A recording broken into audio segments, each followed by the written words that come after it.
The National Survey of Children's Health in 2018 said that half of children in the United States have experienced a childhood trauma. So 50% of kids in every classroom, in every sporting team, in every neighborhood have experienced trauma. But we all went through 2020, and kids had all of their normalcy activities and school and connections and resources and family and friends taken away in some extent for some amount of time.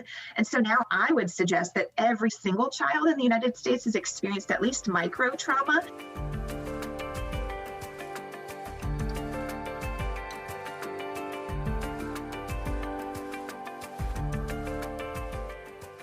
Welcome to the Nonprofit Podcast Network. Our purpose and passion is to highlight a nonprofit organization in each episode, giving that organization an opportunity to tell their story in their words to better inform and educate the respective communities they serve, as well as providing one more tool for them to share their message to constituents and donors. Our goal is to help build stronger communities through shared voices and to both encourage and support the growth of local nonprofit organizations through podcasting. My guest today on the Nonprofit Podcast series is Tiffany Loeffler, founder and executive director of The Alliance, defending the cause of kids and families. And what that really means, The Alliance, is what we're about to hear as Tiffany explains a most unusual story that brought her to the place she is today. Tiffany, welcome. Thank you, Jeff. So could you do me a favor? Tell me a little bit about what led to the intention to adopt two Haitian children?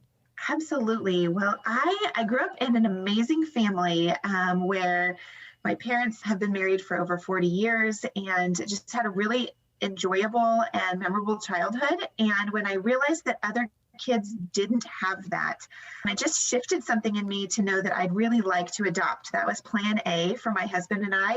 And it turns out after the 2010 Haitian earthquake, we both had the opportunity to go in country very early on.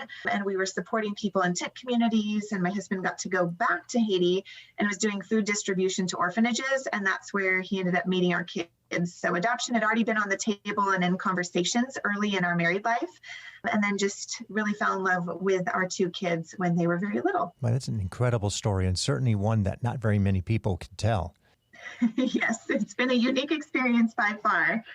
So not only did that lead to the adoption of a couple of children, but the Haiti experience really led to the development of the Alliance as well, correct? Absolutely, yes. So my heart was just broken for all of these kids in orphanages globally, but I also realized the same thing was happening right in our own backyard. We all know that there's broken commitments and broken relationships everywhere, and divorce is happening all the time, and kids that are experiencing childhood trauma and not growing up in safe living environments. And so the foster system is a perfect example of that here in the U.S. And so I just started becoming an advocate for kids without a voice and kids without a family. And so that actually started first at our local church. My husband and I started a foster care and adoption ministry where we wanted everyone in our church involved. We felt like from kids ministry all the way up to, the retired community, there's something everyone can do. And so through that, I created amazing connections throughout Placer County with agencies, with nonprofits, with other faith-based organizations that had support groups, and just started piecing together this, what I call the 1,000-piece puzzle of what does our community need to provide to make sure that kids are safe and that families are supported. And so that's really what the impetus was to start an organization called The Alliance now that really is defending kids, protecting families, fighting for everyone to feel like they have that stable base. And that's actually a great transition to the next question of maybe a better explanation of The Alliance. So unlike an organization that maybe serves a specific cause or need, it appears that maybe you're more of an aggregator of nonprofits with similar missions and sometimes maybe even competitive. Can you speak to that a bit more to help me understand the collaborative nature of what it is you're doing? Absolutely. The Alliance is a network of agencies, nonprofits, professionals, community service organizations, and churches that are actively in the space of supporting vulnerable kids and families. And we knew that there was a lot of amazing resources already here, already in the greater Sacramento, already happening, already available. But what I was noticing over and over again was that organizations wouldn't necessarily know what others provided or what others were doing, or there was quite a bit of competition because all of these organizations, they need a base of volunteers and they need donors. They need funds to help advance the programs that they have for the community. And so the Alliance is actually a cause-based network. We operate somewhat similarly to a Chamber of Commerce, but instead of for a specific city, we're for the cause of vulnerable kids. So any of those organizations that have services or support for this population are invited to be a part of the Alliance so that we can actually do this together and we can work shoulder to shoulder because we know that the needs are great. And when we can cross-refer people, housing's a need, sometimes food's a need, sometimes support and encouraging people like mentors or advocates are a need. And so we can provide that better when those organizations are actually working together. And when we were talking a little bit before we actually got started, you mentioned that there are specific causes that the Alliance itself fuels. Tell me a little bit more about that as well. We want to look for gaps in the system. And so one of the beautiful things of having this cohesive group of over 50 organizations is we can see what resources are available and we can plug people into those, but we also see where there are gaps, where there's training or resource gaps, or where there's needs that need to be met, whether they're volunteer needs or donation needs, or what services are just not easily or readily available to kids. And so that's one of the areas that the Alliance gets to step in and create programs, create services to provide directly to kids and families. And so one of my favorites is our area needs database. All of those agencies and nonprofits we partner with, they have regular either staff needs or needs for the families they serve. And so we get to actually promote those to a community who is wanting to look for ways to find purpose or give back. And then we just make great connections. And so last year alone, we had 8,700 needs items donated through the Alliance that went directly to all of our partners in the community, meeting the needs of kids and families. That's incredible. And that clarifies my misunderstanding, actually. And I'm sure many people's, when they think of an Alliance, it's a group, but you serve dual purposes. We are a bridge. We know that there's this great need in our community to support vulnerable kids. It's greater now than it's ever been because the National Survey of Children's Health in 2018 said that half of children in the United States have experienced a childhood trauma. So 50% of kids in every classroom, in every sporting team, in every neighborhood have experienced trauma. But we all went through 2020 and kids had all of their normalcy activities and school and connections and resources and family and friends taken away in some extent for some amount of time. And so now I would suggest that every single child in the United States has experienced at least micro trauma. And so we need a whole collective community that can come together. So again, the Alliance is just the bridge. We know that there's great needs in our community and we're inviting community members that might like to help and become support systems to serve with those agencies and nonprofits on the front lines. Who are some of the organizations that participate in the Alliance, and what would they say is the benefit of being partnered with you guys? Absolutely. We partner with foster agencies like Lilliput and Koinonia Family Services and Stanford Sierra Youth Solutions. We partner with community centers. We partner with single moms groups like Single Moms Strong or Sierra Pregnancy and Health, which is a free pregnancy center here in Roseville. Any of those services that touch the lives of a child or a family, providing parenting classes or resources. We love the full gamut from prevention services that help keep families together to the foster care and adoption world, which we term intervention for kids that need a new safe environment to call home, to support. And we're supporting social workers and single parents and everybody in the community that's just needing some extra help. And the members that we partner with, they love being part of the Alliance because we are their advocate as well. So we're getting their name out in the community and talking about the amazing resources they provide. We're connecting leaders through networking events that we host so that organizations are actually partnering better, because we know that when people meet each other, whether it's face-to-face or on Zoom, they have much more likelihood of collaborating on a project, on a fundraiser, or just picking up the phone and calling each other when they need to cross-refer the same family for a different resource. And then again, like I said, we're getting needs met. And so all of our agency and nonprofit partners now have a source to let us know what do you need? And we're going to put it out there to our community. And then we're seeing those needs fulfilled very quickly for them, which has been a huge benefit to being part of a cohesive, collaborative group like the Alliance. Wonderful explanation. It's very, very clear for anybody who's trying to piece this conversation together. Yes. So you mentioned the support of the Alliance to the organizations. How is the Alliance actually supported? Where does the money come from? We have multiple streams. We are a member-based organization, so those agencies and nonprofits that we partner with do have member dues, but that is a very small, like less than 10% part of our budget. We are mainly supported by incredible donors and business sponsors, people who say, hey, this is a complex problem. How can I help? And we have the benefit of seeing, again, that bird's eye view of what is needed, and then everything that funnels through the Alliance is for the entire community. So our resources, our website, our events, our services, our soon-to-be new office space, even that will be a co-working space. So everything we have then becomes available to our 50 members and beyond. And we're bringing community members in. We're teaching free workshops and classes. And so everything donors and business sponsors give is really helping a much larger population. So we have some amazingly generous people that support the Alliance. And embedded in that answer, you answered another question I had. You said 50 members, that's an incredible group of people. That's a lot of different agencies involved. Yes. Yeah. We're 5 years old. We launched this in 2016. We just had our 5th birthday in April, and it's been amazing to see people setting aside either personal differences, or a lot of organizational leaders are absolutely focused on their mission, which is why they're so excellent at leading their organizations.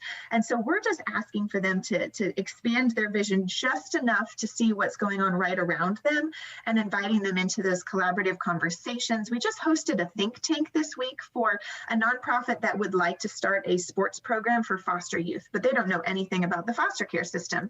So I was able to gather people from social workers to nonprofit directors to people who are CASAs, which is court-appointed advocates, all around the table to say, here's what to do and here's what not to do. So he's already able to put some of the logistics together for this new program that will hopefully launch in the fall, that will have way more success because it's been spoken into by a network of people who want to see it work, because it's another resource, it's another gap in the system that we'd love to see more kids in sports, because there's way better outcomes in school and relationships when they have an outlet like that. Especially post-COVID. Yes, absolutely. When we can get back together in person and it's outdoors and there's less restrictions, and they have a coach that's cheering them on. There's nothing better than being part of that team. Totally agreed. So what are some of the goals and objectives, let's say, that the organization has, and on those measurables, how do you gauge your success? We have 4 goals. Our first goal is unity. We want all of the organizations in our greater Sacramento area and beyond. We've partnered actually throughout the nation and in Canada since COVID, because several of our resources went online, and I'll share more about that in a minute. But we want organizations specifically in Sacramento County, Placer County, Yolo County, and El Dorado County working together. So wins there are, we host quarterly networking events, and we love it when our organizations come together. They're changing business cards if we're meeting in person. They're emailing each other after a Zoom meeting, and they're just getting to know and be in relationship with each other. So that's a huge win. We've seen some beautiful stories come out of that, where some of our members actually co-host fundraisers and split the proceeds 3 or 4 ways, because they all realized they were hosting a golf tournament or a 5K around the same time anyways. So they're doing it together instead of separately now. And other organizations that might have gotten an overabundance of supplies, like one of our groups got a bunch of diapers and didn't have enough storage, and so immediately picked up the phone and called 2 of our other partner organizations who serve little children. And so now they're immediately dispersing those diapers to someone else instead of hoarding them. We're seeing sharing of ideas and sharing of resources happen like they haven't happened before. So that's huge. Our next goal is to connect families in crisis with resources.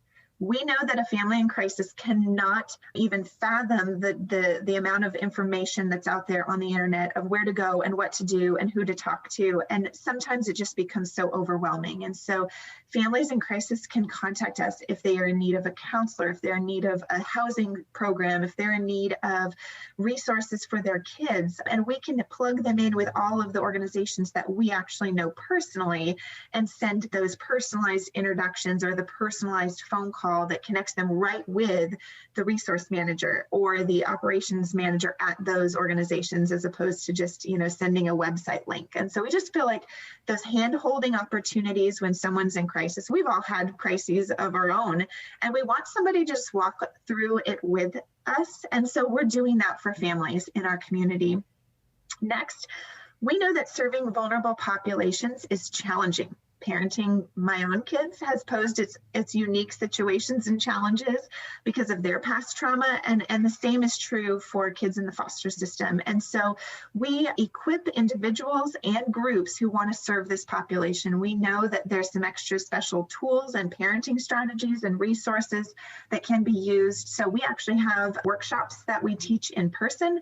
We just launched in February an online learning center, which we're so excited about, where we're actually pre-recording content for families to watch at home. So our first arsenal of 4 courses is available now, and it's all on trauma-informed care for different populations of kids. And so people can get resources at the touch of a button, which is awesome.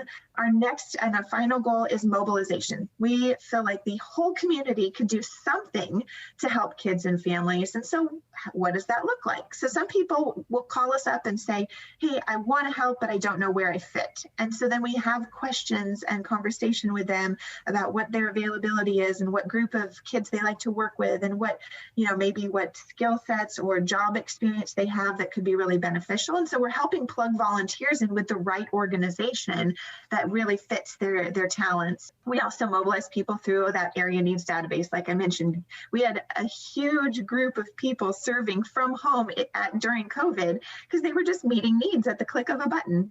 We had Amazon wish lists, and we had other opportunities to give virtually, like giving gift cards to social workers or food for families around the holidays. And being able to do that and feel like you're supporting your community even from home is a fantastic thing.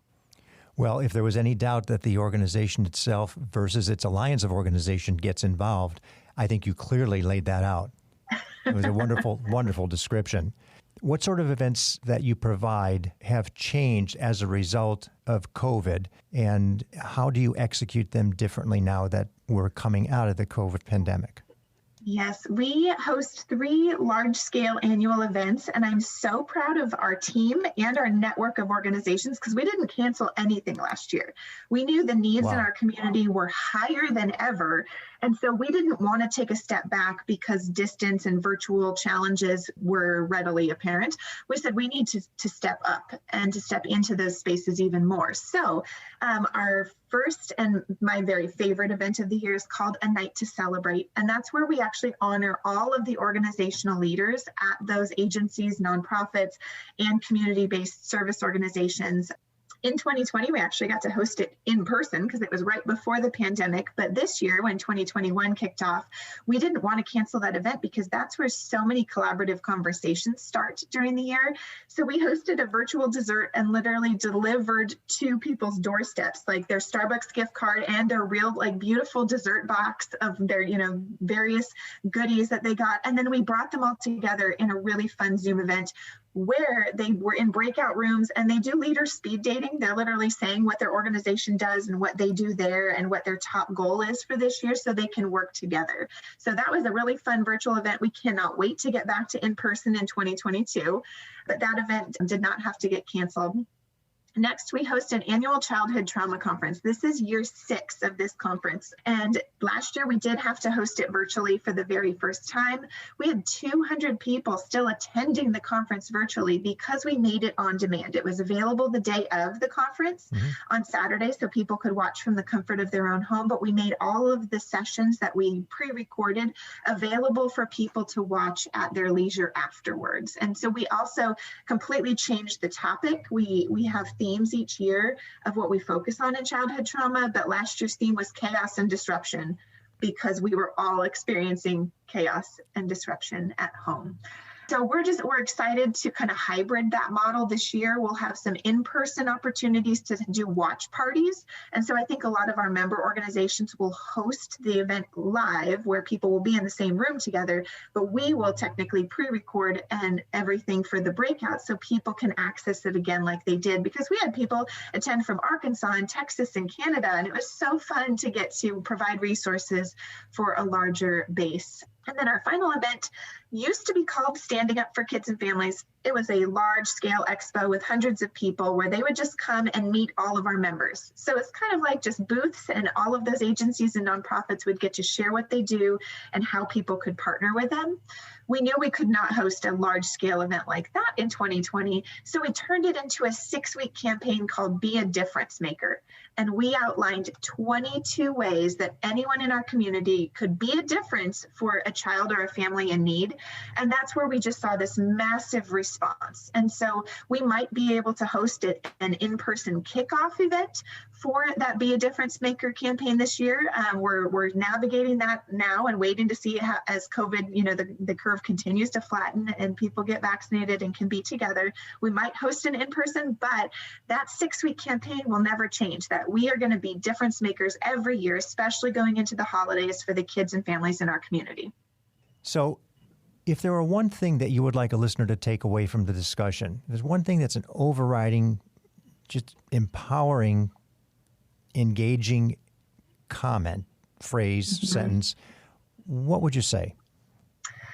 The formative years for children change everything. They literally, broken families and unstable environments for kids is the number one cause of every other societal issue that we're currently facing, from racism to homelessness to incarcerations to teen suicide or teen pregnancy to human trafficking. These are all major issues that require us to be aware of what's happening right here in our community.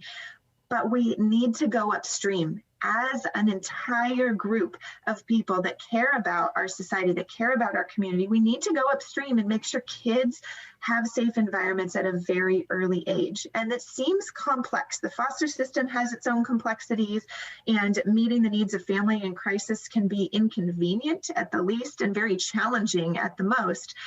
But at the same time, this collective response, if we mobilize an entire community of people who are looking for ways to serve the kids in their neighborhood, to serve the kids in their classrooms or in your workspace, if you work with kids, to meet the needs of a family, even if it's delivering a meal or a gift or a phone call where you're just bringing encouragement. When we respond as a community, we can see lives transformed, and we can see just statistics change literally in all of those other societal areas. And so I just encourage people to stop and think about your own childhood. What were your wins? What things did you love? What appreciation do you have for the parents and the environment that you grew up in? And how can you bring help and hope to other kids and families? I can't tell you how many times the people who are engaged in their organizations, the passion for their cause is always part of our greater societal issues. And they're all right. Every one of them is correct, because you can tie it back to something early in life. Yes.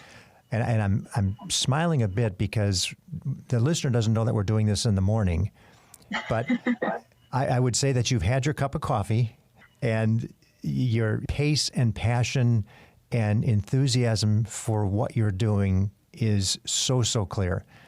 And I think it starts with just your engagement from the Haitian experience to the involvement and getting so deep into it that you were willing to adopt 2 children and continue that forward. So if somebody's interested in reaching out and understanding a little bit more about the organization, how would you say is the best way to connect? And what are some of your other social handles so people understand what that is? Yes, we have a very well-rounded website with resources for families. So if your family's in crisis, there's family resources. If you want to attend one of our workshops or events or our conference, information is all there on our website. So that's defendingthecause.org. But we also have amazing communities online. And so you can follow us on Facebook and Twitter and Instagram. We're at the Alliance DTC for Defending the Cause on all of those mediums. And we're in our community. We're excited to get back into in-person events in our community. And we'd love for you to connect with us. We have a monthly newsletter. We don't want to bombard anybody. But the beauty of our newsletter is we tell you what all of our members, all 50 organizations, are doing in one email. And we only send that to you on the first of every month. And so if you have a passion to learn more about vulnerable kids and families and how you can make a difference, subscribing to our newsletter, checking out our blog, and certainly visiting our website would be a fantastic way to start. I love what you guys are doing. And thank you so much for your commitment to it. Thank you for the opportunity to talk to you and to allow us to share it on the Nonprofit Podcast Network as well. And congratulations to you. Continued good luck. Oh, thank you, Jeff. It's been a pleasure to join you today, this morning. And I did have my coffee today. It was a great start to the day. But this conversation was wonderful. Thank you. Thank you for listening to the Nonprofit Podcast series. I hope you enjoyed the episode. If what you heard moved you, please reach out to that organization and do what you can to help. If you like and appreciate what we're doing to support local nonprofits, please give us a positive review, subscribe, and share. If you're a nonprofit with an interest in participating in an episode, you can reach us at info@multipointstrategies.com. The Nonprofit Podcast Network is a production of Multipoint Content Strategies and is recorded and edited by Hear Me Now Studio.